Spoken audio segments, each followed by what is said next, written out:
Le he puesto por título a este mensaje Cargando con una gran culpa. ¿Cómo se llama el mensaje? Quiero comenzar con una historia. Se cuenta la historia de un padre español que decidió reconciliarse con un hijo con el cual había tenido muchos problemas. Como resultado de los conflictos de padres e hijos, el hijo se fue de casa, se marchó a Madrid. Lleno de remordimiento, el padre colocó un anuncio en el periódico. Paco, encuéntrame en el Hotel Montana el martes por la mediodía. Todo perdonado, papá. Como Paco es un nombre muy común en España, bueno, el padre llegó al hotel, como dijo, puntual, para llevarse la sorpresa que había 800 jóvenes esperando a su papá. Todos ellos esperaban reconciliarse con su padre, y esto nos revela, amados, que la persona, en el mundo todos necesitamos desesperadamente de un perdón, desesperadamente de una reconciliación, de un reencuentro. Un gran escritor y predicador escribió que si nuestra mayor necesidad hubiera sido información, Dios hubiera mandado al mundo un educador. Que si nuestra mayor necesidad hubiera sido la tecnología, Dios hubiera mandado un científico. Que si nuestra mayor necesidad hubiera sido dinero, nos hubiera mandado un economista. Que si nuestra mayor necesidad hubiera sido diversión, nos hubiera mandado un comediante. Pero lo que más necesita el hombre hoy en día es perdón. Por eso Dios envió a su único Hijo como Salvador del mundo a nuestra vida. Hoy quiero que vayamos al capítulo 8 del Evangelio de San Juan, y ahí vamos a ver una historia interesante. Este capítulo narra un incidente dramático que ocurrió cierto día cuando Jesús estaba enseñando en las gradas del templo de Jerusalén. Y repentinamente una mujer que fue sorprendida en el acto mismo del adulterio le fue arrojada violentamente a los pies de Jesús. El grupo que la trajo habló con él y le dijo: Maestro, esta mujer ha sido sorprendida en el acto mismo del adulterio. Y en la ley nos manda Moisés a apedrear a tales mujeres. Tú pues, ¿qué dices? Mas esto decían tentándole para poder acusarle. Obviamente estos religiosos demandaban una respuesta de Jesús. Querían que él se pronunciara en juicio sobre la suerte de esta mujer, quien de acuerdo con lo que dictaba la ley de Moisés merecía que fuera apedreada. Querían valerse de esta oportunidad para asegurarse la condena de Jesús, porque si Jesús decía que no, entonces lo acusarían de quebrantar la ley de Moisés. Y si por el contrario decía que sí, podrían acusarlo contra las autoridades romanas, porque se entendía que solamente Roma tenía permiso para ejecutar. Entonces el asunto es que parecía tener a Jesús entre la espada y la pared. Escribas y fariseos esperaban una respuesta impacientes, pero Jesús, con toda la calma del mundo, se inclinó hacia el suelo y escribía en tierra con un dedo.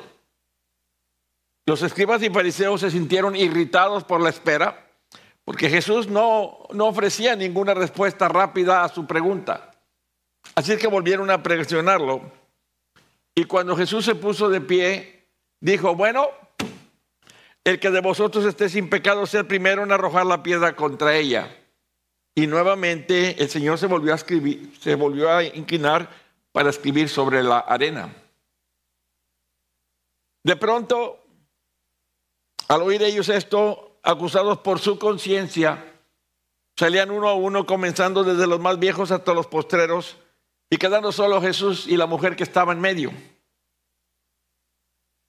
¿Dónde están los que te acusaban?, fue la pregunta de Jesús. Esta maravillosa historia, amados, tiene un mensaje de esperanza para cada uno de nosotros. De manera clara, podemos notar que Jesús perdonó y restauró la vida de aquella mujer que había sido sorprendida ciertamente en el acto del adulterio, y a través de sus palabras: ni yo te condeno, vete y no peques más, Jesús le estaba entregando a la mujer una segunda oportunidad. Diga conmigo: segunda oportunidad. Para iniciar una nueva vida en pureza y santidad. Solo en 2 ocasiones podemos ver a Dios escribiendo con su propio dedo. La primera está en Éxodo capítulo 31, verso 8, donde Dios escribe con su dedo las tablas de la ley que le entrega a Moisés. Y la segunda la podemos ver en el libro de Daniel, capítulo 5, verso 5, donde de pronto una mano aparece y escribe sobre la pared en el palacio del rey Belsasar. La primera, como he dicho, era para entregarle a Moisés las tablas de la ley que dirigirían al pueblo de Israel. Y la segunda era para dictar sentencia de muerte a un rey impío. De esto podemos concluir entonces que cuando Dios escribe en piedra, es aquello que Él desea que permanezca para siempre. Aquello que Dios espera que no se mueva. Aquello que Dios espera que sea eterno e irrevocable. Pero entonces, ¿qué escribió Jesús en tierra? Bueno, podemos decir que en tierra Dios escribe aquello que Él desea que se borre.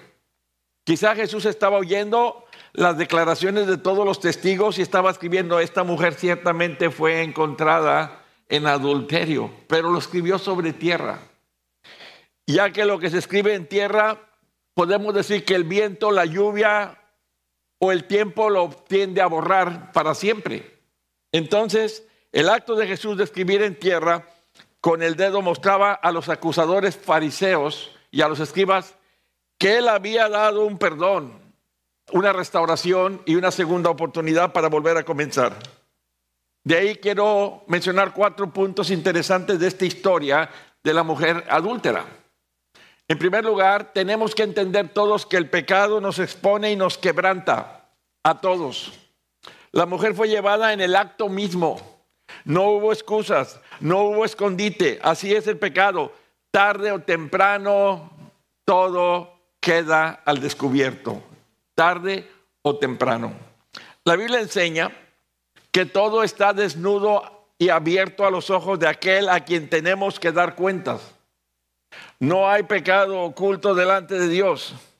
Él conoce lo que nadie más sabe de cada quien. Él conoce tu historia, Él conoce tu corazón y aún conoce cosas que quizá tú mismo ignoras o tratas de ignorar.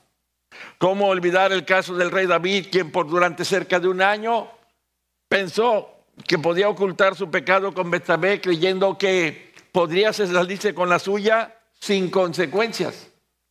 Pero llegó el tiempo en que todo saldría a la luz y fue por medio del profeta Natán que quedó expuesto su pecado. Amados, el pecado nos desnuda espiritualmente. El pecado quita toda apariencia de justicia humana y deja al descubierto la realidad del corazón. Adán y Eva intentaron cubrirse con sus hojas, pero Dios mostró que sus esfuerzos eran insuficientes. Así que cada vez que pecamos, se revela nuestra fragilidad y dependencia total de la gracia de Dios. La exposición de nuestro pecado, aunque dolorosa, es necesaria entonces para conducirnos a la humildad. El pecado nos recuerda que no somos autosuficientes y que necesitamos desesperadamente la intervención divina. Cuando Dios expone el pecado de una persona es para sanarlo, no para humillarlo. El pecado, amados, saca a la luz lo que intentamos esconder. Muchas veces pensamos que podemos manejar nuestro pecado, ocultarlo o controlarlo, pero tarde o temprano lo escondido sale a la luz. Así ocurrió con Acán cuando invadieron Jericó. Se le hizo fácil ocultar algunos lingotes y algunas cosas más de valor para él, y pensando que nadie lo sabría y que no habría forma de que alguien se enterara. Su pecado oculto afectó a toda la comunidad de Israel. Amado, la exposición del pecado no es un castigo arbitrario, sino una advertencia misericordiosa. Dios no permite que vivamos con máscaras para que no destruyamos nuestra vida.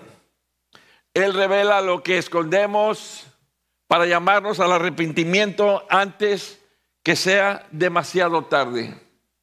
Escuche, lo que no confesamos nos controla. Lo que no confesemos nos controla, pero lo que llevemos a la luz de Cristo, Él mismo lo transforma. Entonces, La exposición del pecado es una oportunidad para volver a Dios. Cuando Dios permite que el pecado sea descubierto, no lo hace para destrucción, sino para restauración. Al punto tal que David, tras ser confrontado por Natán, reconoció: contra ti he pecado. Y este reconocimiento lo llevó de la culpa a la misericordia. Dios expone para detener el deterioro espiritual y abrir el camino a la restauración. La verdadera sanidad comienza justamente cuando dejamos de justificarnos de lo que hicimos. Reconocer el pecado no nos aleja de Dios, más bien nos acerca a su misericordia. Por eso la exposición es dolorosa, pero produce frutos de justicia en el corazón del verdaderamente arrepentido. El pecado quebranta nuestras fuerzas y nuestro espíritu. Nada desgasta más el corazón que vivir en desobediencia. David confesó que mientras callaba su pecado, se envejecieron sus huesos. Amados, la culpa consume. El temor paraliza y la falta de paz se convierte en un peso constante en la vida de todo aquel que no ha confesado su pecado. El pecado promete libertad, pero nos entrega esclavitud. Promete placer, pero nos causa ruina interna. El quebranto es evidencia de que el alma está sufriendo por estar lejos del diseño de Dios. La falta de comunión con Dios debilita la fe y apaga la alegría.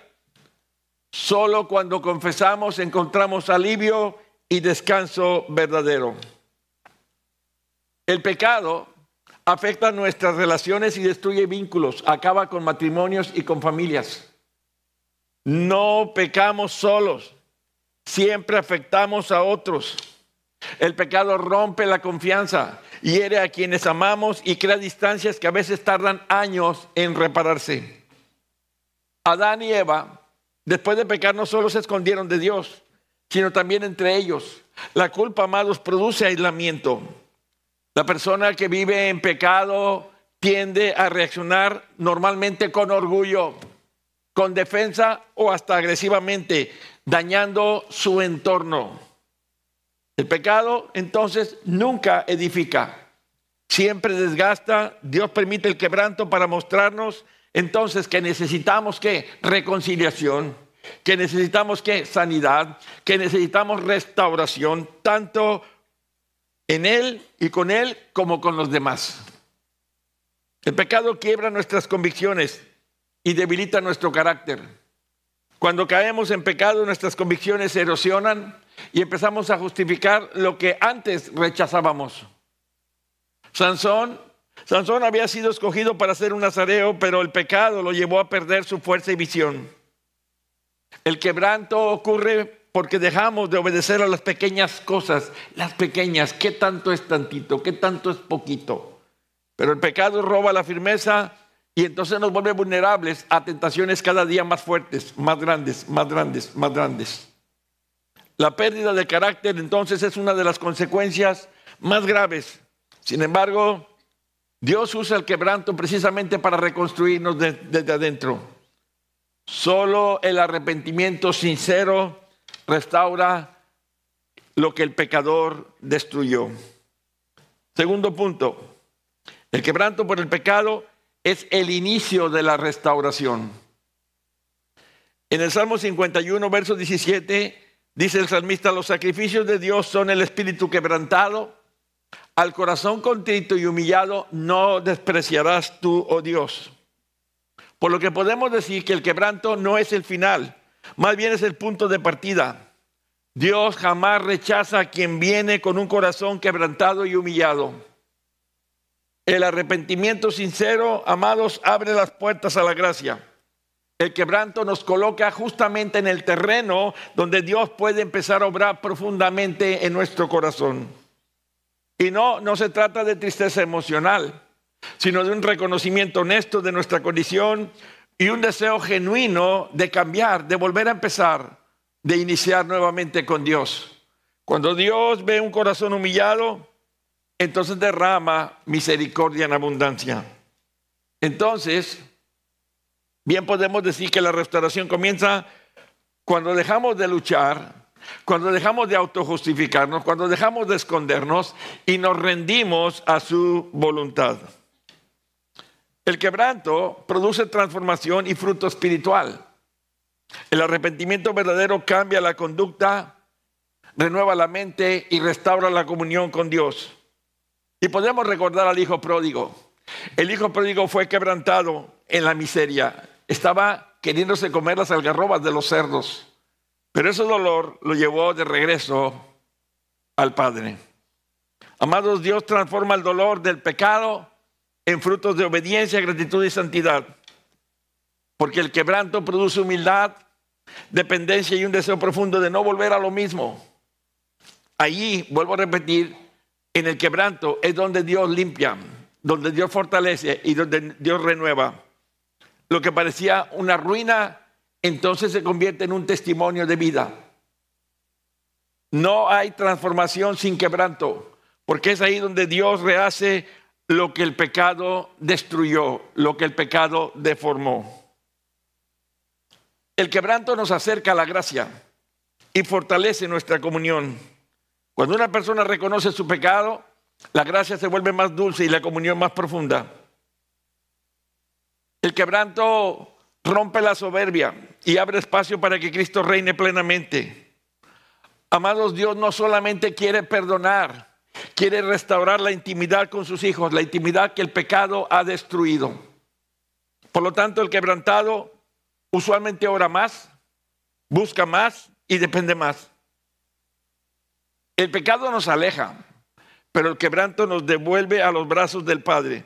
Y ahí, justamente ahí, en los brazos del Padre, es donde vamos a encontrar nuestra identidad, nuestro propósito y nuestra fortaleza.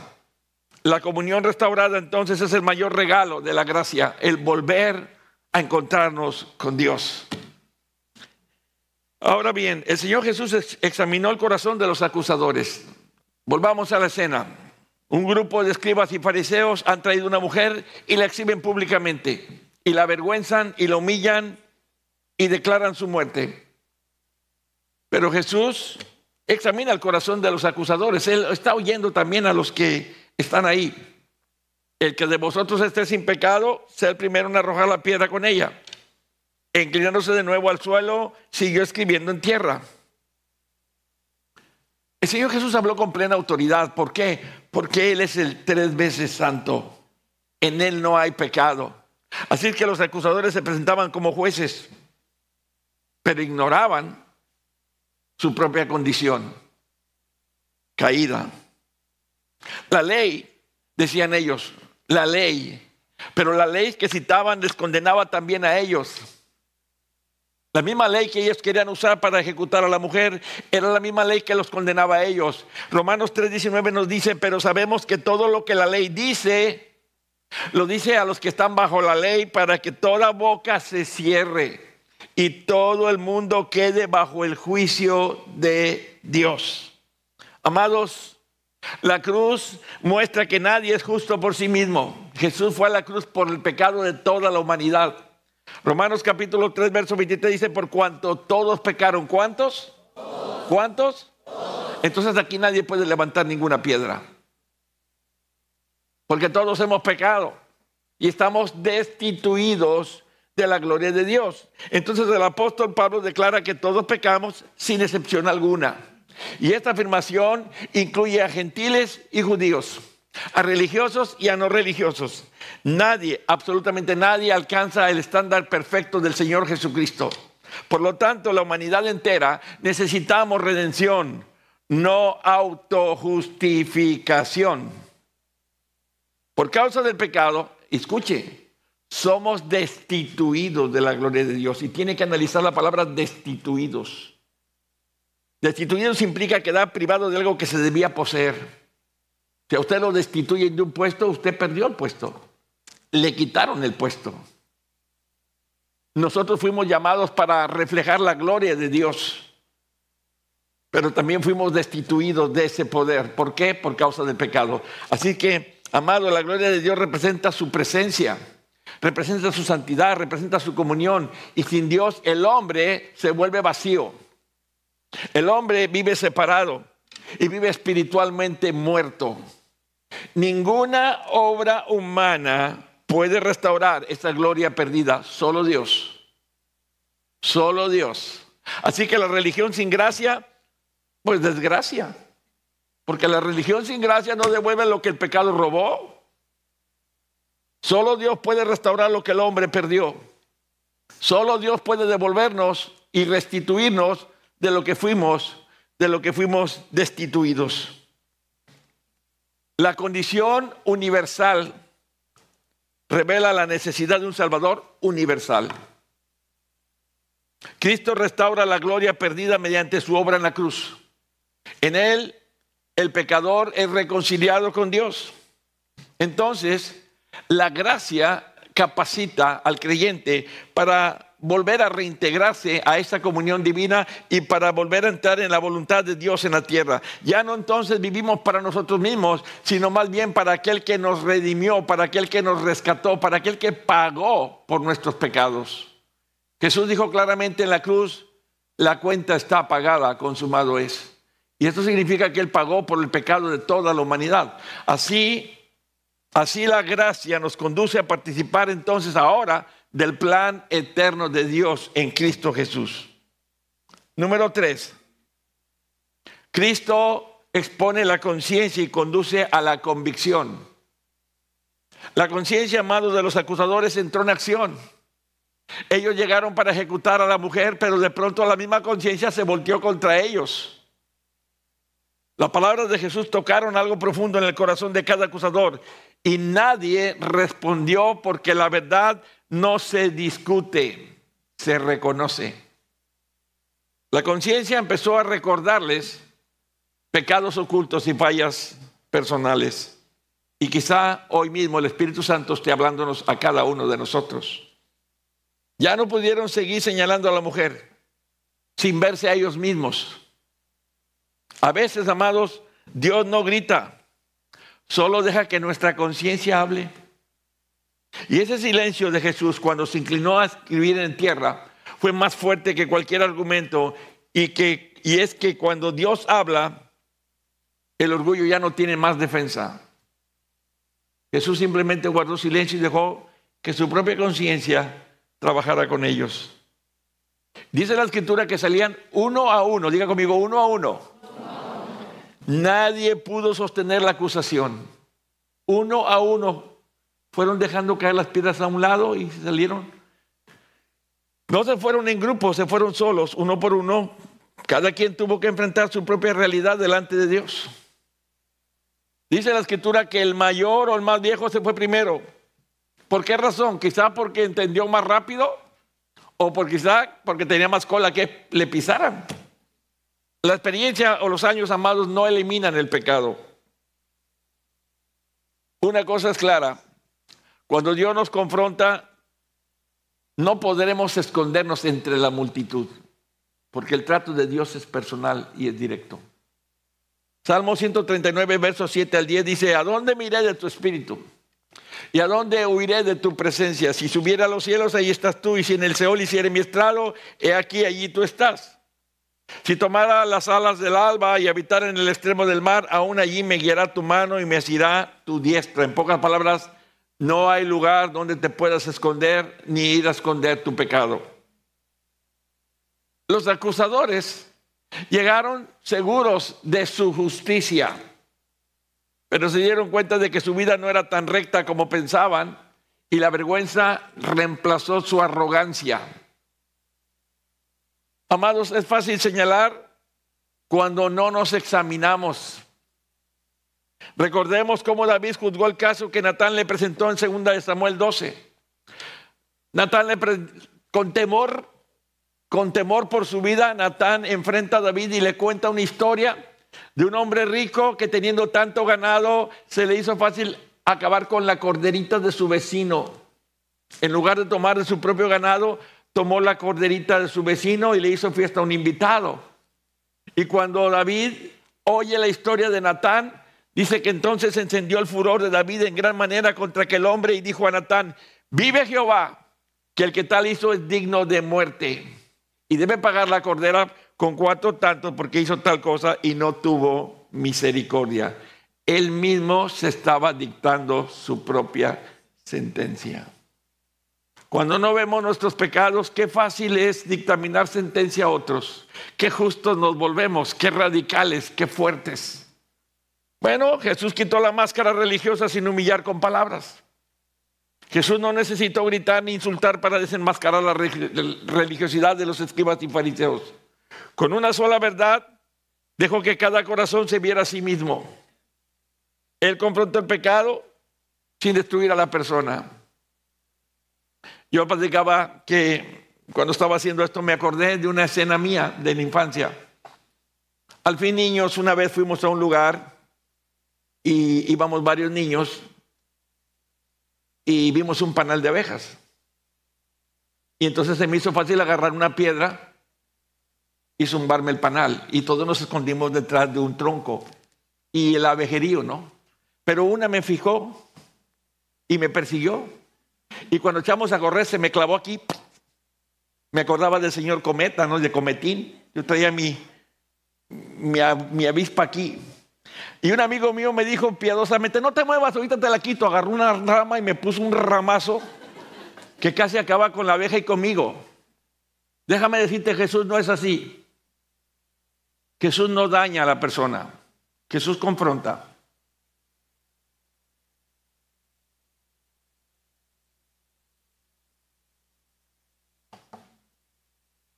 Mientras otros se acusaban, Jesús les invitaba a examinarse.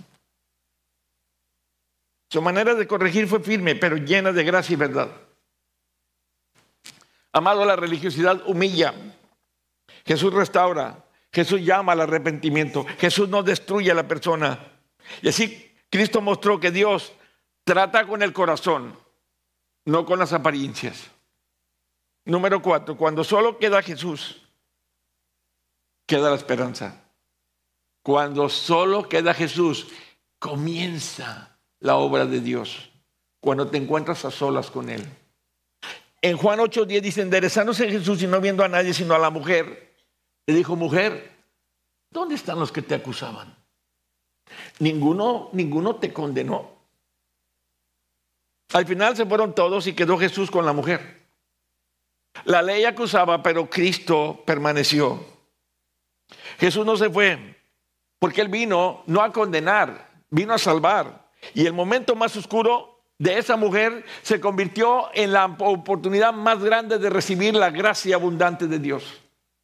Amados, quedarnos con Jesús siempre será mejor que quedarnos con la culpa, porque ahí comienza una nueva historia de restauración. Cuando tú permites que Jesús te redarguya con su espíritu, tienes la oportunidad de arrepentirte y empezar una mejor vida. Jesús confrontó el pecado sin destruir a la persona. Cuando confrontaba lo hacía para sanar, no para exhibir, mostrando así que la verdad puede decirse con misericordia. Jesús vio a las personas más allá de su falla momentánea. Por eso dijo, no he venido a condenar al mundo sino a salvarlo. Amado, la confrontación de Cristo siempre abrirá puertas a la esperanza. Con Él el pecado es enfrentado, pero la persona es valorada. Su gracia restauró vidas que otros daban por perdidas.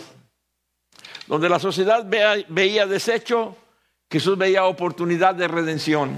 Y podemos encontrar así el caso de la mujer samaritana, la mujer del pozo de Jacob.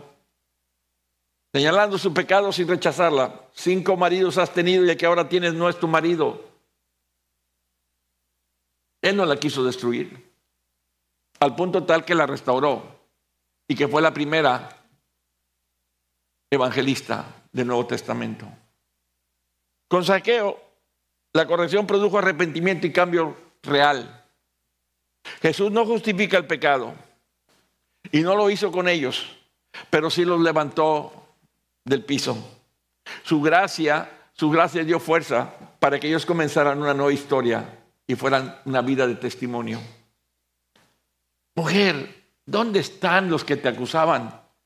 ¿Ninguno te condenó? Ella dijo, ninguno, Señor. Entonces Jesús le dijo, ni yo te condeno, vete y no peques más. Amados, el perdón de Cristo no minimiza el pecado, sino que lo enfrenta, lo toma y lo lleva a la cruz. Cuando somos perdonados, no estamos recibiendo licencia para seguir con lo mismo. No estamos recibiendo licencia para seguir iguales, ni en lo mismo. Estamos recibiendo una oportunidad de vida.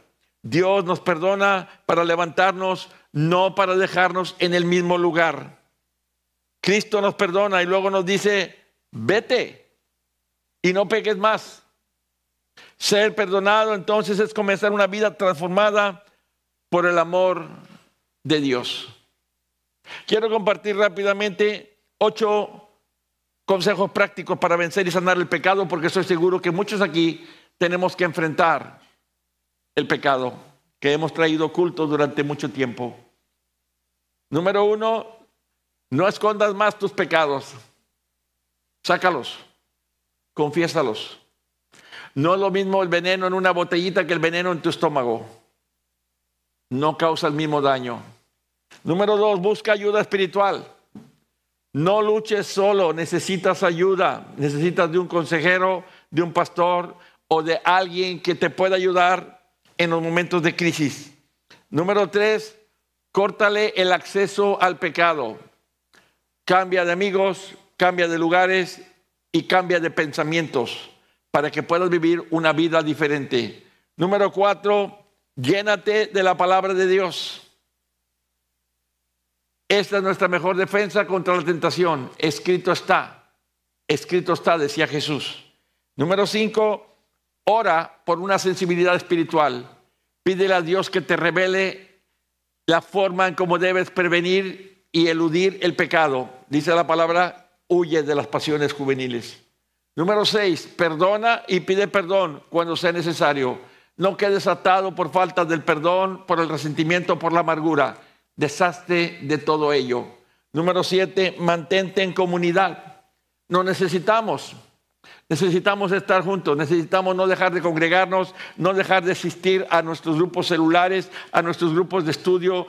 No necesitamos unos a otros, porque un día estás arriba, otro día estás abajo, un día podrás ayudar y otro día necesitarás ayuda. Número 8 y último, acepta la disciplina de Dios con amor, porque Dios no quiere destruirte. El padre que ama a su hijo lo corrige. Termino.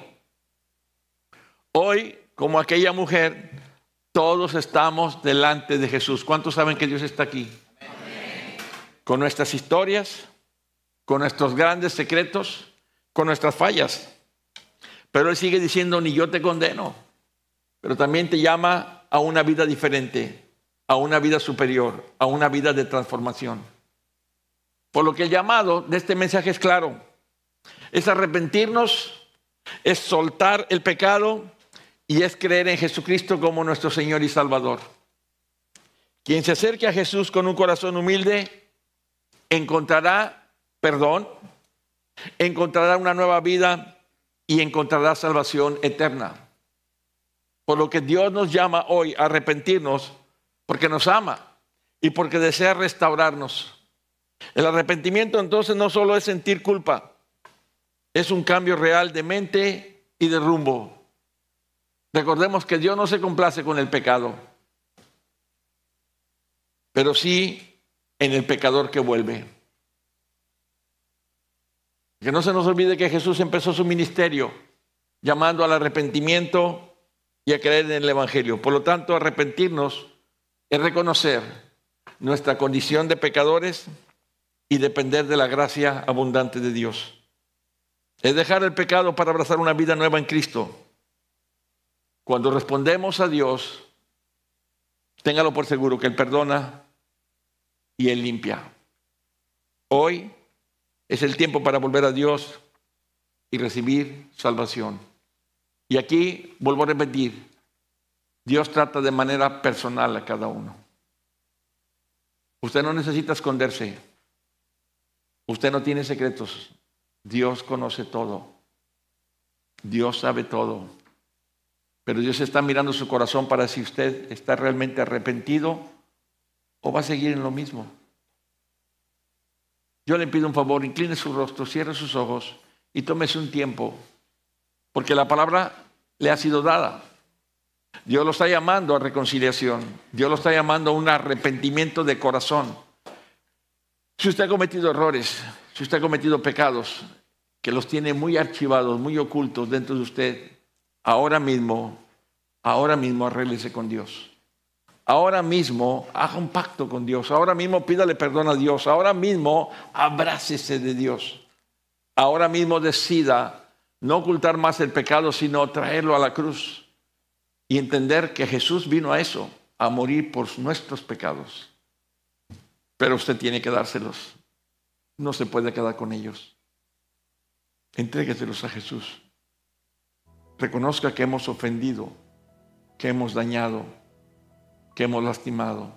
No solamente nuestra vida, sino la vida de nuestros familiares. La vida de gente que ha creído en nosotros, que ha confiado en nosotros, que ha esperado en nosotros. Vuélvase a Dios, que es amplio en perdonar. No justifique, no se excuse, no se defienda. No hay nada que defender. Pecado es pecado. No le dé vueltas. Llévelo a la cruz. Reconozca que Jesús vino a eso, a salvarnos. Nosotros por nosotros mismos no tenemos manera de salvarnos. No hay otra forma. Simplemente renuncia al pecado. Renuncia al pecado. No se defienda. No se justifique. No hay justificación. Y dígale: Señor, en esta hora te entrego mi pecado. Tú lo conoces. Señor, ayúdame. Ayúdame a empezar de nuevo. Como aquella mujer. Señor, quiero empezar de nuevo. A una vida diferente. A una vida diferente. Algunos piensan que esa mujer siguió a Jesús. Algunos piensan que esa mujer estuvo ahí en el día que Jesús fue crucificado. Algunos piensan, no hay evidencia directa, pero piensan que desde ese día la mujer nunca más se apartó de Jesús, porque solo Él le pudo dar esa vida que ella necesitaba. Y yo te digo hoy, Dios tiene un plan para tu vida. Dios quiere dignificar tu vida. No importa lo que hayas hecho, arrepiéntete. Dale la espalda a tu pecado. Déjalo a los pies de la cruz y abraza a Jesús. ¿Por qué? Porque Él te ama. Él no quiere que te pierdas. Él no quiere que sigas en cautividad. Solo reconoce y dale gracias por su gran amor, por el perdón que hoy Él te otorga. Vete y no peques más. Ese es el mensaje de Jesús hoy a tu vida. Hayas hecho lo que hayas hecho, vete y no peques más.